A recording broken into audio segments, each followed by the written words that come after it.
gis nga fi nga jaar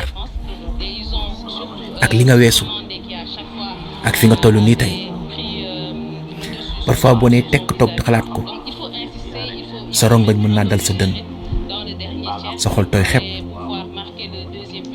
ndax bi nga ciy jaar xalaatu woon ni fii nga toll tey di nga fa toll ndax nag seetaan bi bari woon na ñu du dem bari woon na ñu ko gëmul woon bari woon na mais daf lay jàng rek ni àdduna bu la ñëpp weddee yow nga gëm sa bopp moo gën a wóor bu la fukki nit taxawee di tàccu kenn taxaw tàccuwu la focaliser wul ci kooku nga xam ne tàccuwul fexeel ba muy bokk ci ñiy tàccu kon nag yàlla suñu borom tey dimbali na la santal te gëm ni mérite la mais du chance jàmm ci yow.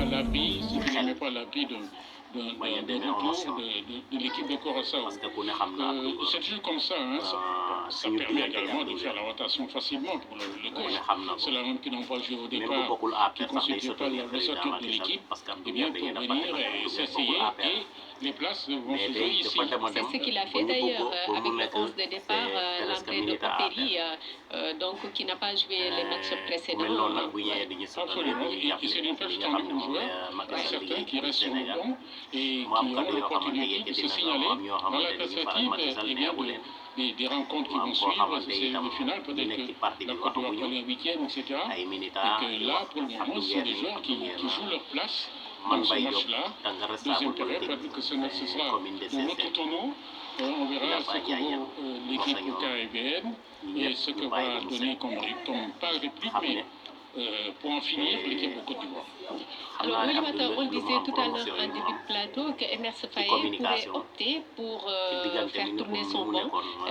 Il ne l'a pas fait tout à fait, mais si on voit que Operi a démarré, il l'a préféré à Ghislain Conan, qui a laissé quand même une bonne impression lors du dernier match. Mais justement, Ghislain Conan est le titulaire indiscutable à ce poste-là. Après, aujourd'hui, il a lancé un jeu qui fait ses débuts, donc c'est bien. Je pense que c'est par rapport aussi à l'adversaire à lequel ils font face. Donc il y a très peu de chances. C'est l'occasion pour lui de tourner, suivre l'occasion ou jamais. Voilà, tout en gardant quand même l'ossature de l'équipe parce qu'avant ce match-là, il n'était pas encore qualifié. Il est revenu au 4-2-3-1.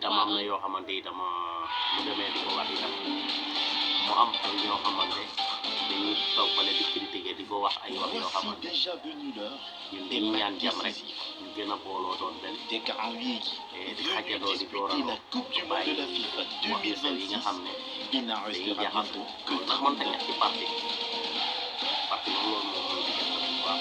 Avec combien d'équipes africaines pour le savoir.